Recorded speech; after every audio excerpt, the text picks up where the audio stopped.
Monsieur le Président de la Transition, vous ne serez jamais aimé de tous, soyez cohérent et choisissez le peuple jusqu'au bout. Monsieur le Président de la Transition, permettez-moi de vous narrer notre histoire et merci d'en faire un bréviaire. Monsieur le Président de la Transition, les Gabonais vivent dans des maisons faites de tôle et de contreplaquets, ramassés ça et là, côtoient rats, cafards et tas d'immondices, boivent de l'eau des étangs, pleins d'amphibiens, sont menacés au quotidien par des serpents venimeux, empruntent des routes non asphaltées parsemées de dinopoules. Dans un pays où l'élite politico-militaire et économico-affairiste a souvent été cooptée dans l'antre occulto-ethnique, où d'aucuns ont toujours cru, à tort ou à raison, qu'il suffisait de verser dans quelques incantations le soir dans sa chambre, alimenter des faits divers le lendemain pour accéder à des fonctions qui requièrent la compétence et constituent, ma foi, très souvent l'aboutissement d'une carrière. Faisant de la manipulation des flacons et du port de ficelle autour des reins des fondements d'un État moderne. Quand, outre ciel, la culture du travail et du mérite constituent des valeurs cardinales. Les charlatans au sommet de l'État ont érigé le népotisme, le nombrilisme, le clientélisme, l'abus de pouvoir et la corruption systémique en fait de civilisation. L'économie vaudou, le brigandage financier, la délinquance constitutionnelle, le gangstérisme politique et le terrorisme d'État en mode de gouvernance. Les Gabonais sont-ils réellement fainéants? Ne dit-on pas que le président de la République est le père de la nation? Qu'arrive-t-il lorsqu'un père apprend à ses enfants le vol, le mensonge, la vie facile et que sais-je? J'ai eu dire qu'un dirigeant est à l'image de son peuple, mais je pense que la réciproque tient également et qu'un peuple peut être à l'image de son dirigeant. Faudrait-il que ce dirigeant ait une conscience critique, un amour inconditionnel pour son pays et son peuple, transcendant les particularités régionales et ethniques? Monsieur le Président de la Transition, en date du 26 août 2023, le peuple a participé massivement à ce référendum après celui de 2016, où il devait répondre à cette question: voulez-vous demeurer dans l'esclavage et la prostitution ou vous inscrire dans un monde de liberté et de dignité?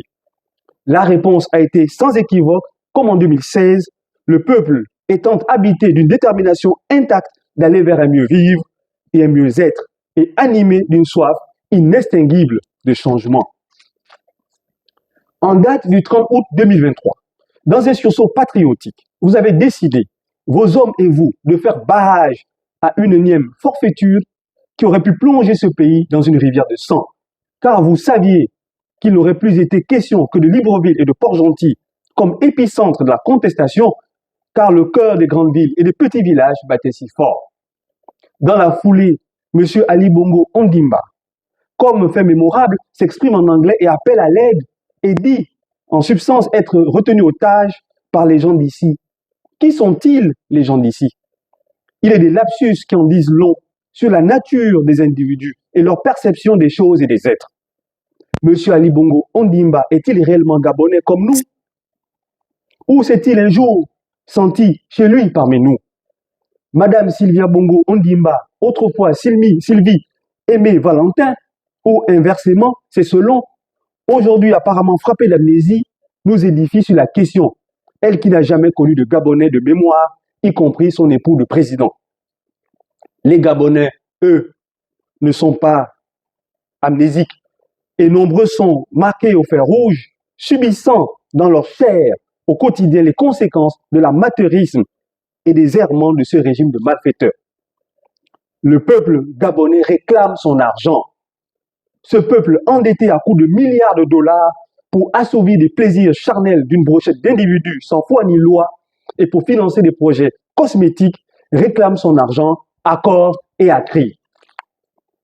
Au motif qu'il serait malade, M. Ali Bongo ne devrait pas être jugé et aurait droit à un exil doré. Il est absous de tout péché, voire canonisé. Comment convoquer l'humanité d'autrui quand soi-même on n'a jamais été habité d'une non-humanité? M.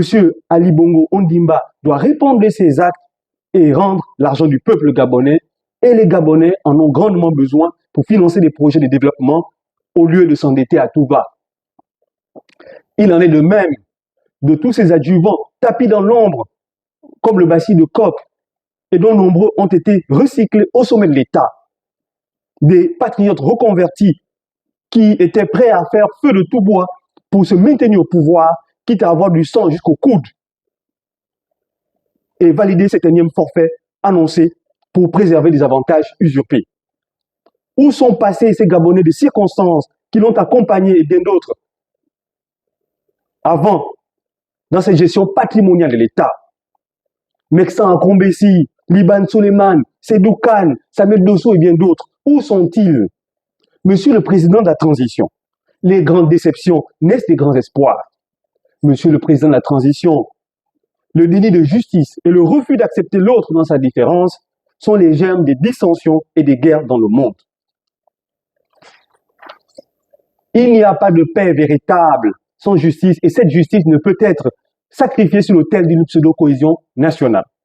Monsieur le Président de la Transition, nous avons dit oui à ce coup d'État, mais non à l'impunité. Nous avons dit oui à la restauration des institutions, mais nous disons non à la restauration de l'ordre ancien. Monsieur Ali Bongo et ses adjuvants doivent répondre de leurs actes et restituer l'argent du peuple gabonais. Ils sont responsables de génocide économique avec son corollaire de mort. Pour un essor vers la félicité. Sur ce, j'invite les Gabonaises et les Gabonais, vous qui aimez tant ce pays et qui l'avez chevillé au corps, des villes et des villages, de l'intérieur du pays et de la diaspora, à adhérer massivement à ce front du refus et signer et co-signer cette pétition pour que vive la démocratie et l'état de droit dans ce pays. Vive la République, vive la patrie, vive le Gabon éternel, que Dieu vous bénisse. Je vous remercie.